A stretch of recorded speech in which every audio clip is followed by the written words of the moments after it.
Hafeez Mohammed Syed Islamic బోధకుడి ముసుగులో అమాయకుల ప్రాణాలు తీసే నరరూప రాక్షసుడు, ఉగ్రవాదాన్ని పెంచి పోషిస్తున్న నాయకుడు.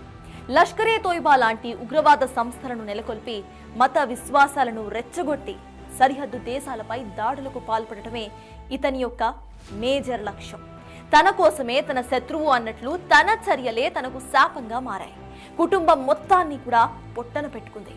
ఉగ్రవాదం వద్దని ప్రపంచ దేశాలు శాంతిని కోరుకుంటున్న సందర్భంలో విచ్చలవిడిగా దాడులకు తెగబడుతూ మతోన్మాదంతో పాటు ఉగ్రవాద చర్యలను ప్రోత్సహిస్తున్నాడు హఫీజ్ మహమ్మద్ సయ్యద్. 1950లో పుట్టిన ఈ ఉగ్ర నాయకుడు లష్కరే తోయిబా సహస్థాపకుడిగా ఉన్నాడు. మనకు దాయాది దేశమైన పాకిస్తాన్ కేంద్రంగా ఉగ్ర కార్యకలాపాలు కొనసాగిస్తున్నాడు. ఉగ్రవాదాన్ని పెంచి పోషించడంతో కొందరు యువకులను ఎంచుకొని మరీ ప్రత్యేకంగా శిక్షణ కూడా ఇస్తూ ఉంటాడు. ఇతనికి పాకిస్తాన్ ప్రభుత్వం కొమ్ము కాస్తూ భారత్పై దాడులకు ప్రోత్సహిస్తూ ఉంది. గత 15 రోజుల క్రితం జమ్మూ కాశ్మీర్లో జరిగిన ఉగ్ర దాడులతో తమకు సంబంధం లేదంటూనే హఫీజ్ కు కట్టుదిట్టమైన భద్రతను కల్పించింది అక్కడి ప్రభుత్వం. దీంతో రంగంలోకి దిగిన భారత ఆర్మీ ఉగ్ర స్థావరాలే లక్ష్యంగా దాడులకు పాల్పడింది. అందుకే ఆపరేషన్ సింధూర్ అని పేరు పెట్టింది. దాదాపు 9 చోట్ల దాడులు జరగా హఫీజ్ కుటుంబం మొత్తం కూడా చనిపోయినట్లు తెలుస్తోంది. వీరితో పాటు ఉగ్రవాద నాయకుడు హఫీజ్ కూడా మరణించినట్లు కొన్ని మీడియా ఛానల్స్ లో కథనాలు వెలువడుతున్నాయి.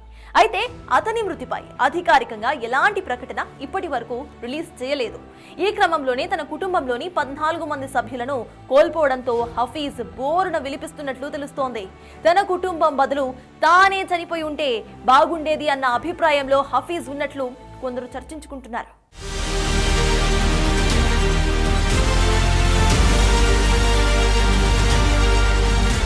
ఇతని ఉగ్రవాద చర్యలను ఒకసారి చూసినట్లయితే 1999లో ఇండియన్ ఎయిర్లైన్స్ విమానాన్ని హైజాక్ చేశాడు హఫీజ్. ఉగ్రవాదాన్ని ప్రేరేపించడంలో ప్రధాన భూమిక పోషించాడు. 2001లో భారత పార్లమెంట్ పై జరిగిన దాడిలో హఫీజ్ ప్రమేయం కీలకంగా ఉందని వాదనలు తెరపైకొచ్చాయి. 2006లో ముంబై రైల్లో బాంబు పెట్టినట్లు కూడా సమాచారం. ఇక ఆ తర్వాత మనందరికీ తెలిసిన 26/11 ముంబై దాడిలో ప్రధాన సూత్రధారిగా ఉన్నట్లు గుర్తించారు. భారత్లో ప్రధాన నగరాలే లక్ష్యంగా దాడులకు పాల్పడినట్లు అనేక కథనాలు ఉన్నాయి. ముంబై దాడుల తర్వాత హఫీజ్ సయ్యద్ ఆచూకీ చెప్పిన వారికి పెద్ద మొత్తంలో నజరానా ఇస్తామని అమెరికా అప్పట్లో ఒక ప్రకటన కూడా చేసింది. హఫీజ్ ను మోస్ట్ వాంటెడ్ టెర్రరిస్ట్ జాబితాలో ఉంచిన భారత్ కు అమెరికా మద్దతు ఇచ్చింది. ఉగ్రవాదుల జాబితాలో ప్రధాన సూత్రధారిగా హఫీజ్ ఉన్నట్లు ఐక్యరాజ్య సమితి కూడా గుర్తించింది. ఇలా దశాబ్దాల నుంచి ఉగ్రదాడులను ప్రేరేపిస్తున్న ఇతనిపై చర్యలు తీసుకునేందుకు ఎన్నోసార్లు ప్రయత్నించినా అవి విఫలమయ్యాయి. పాక్ ఇతనికి ఆశ్రయం ఇస్తూనే ద్వంద్వ వైఖరిని చూపించింది.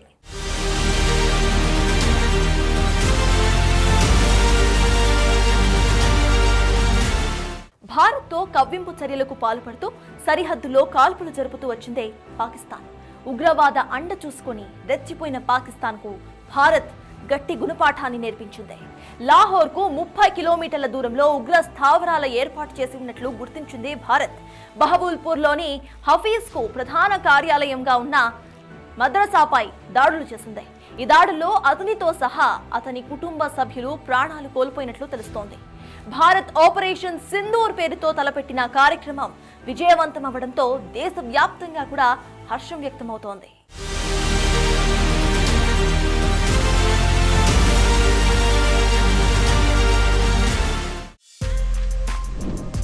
For more videos like this, subscribe Big TV channel.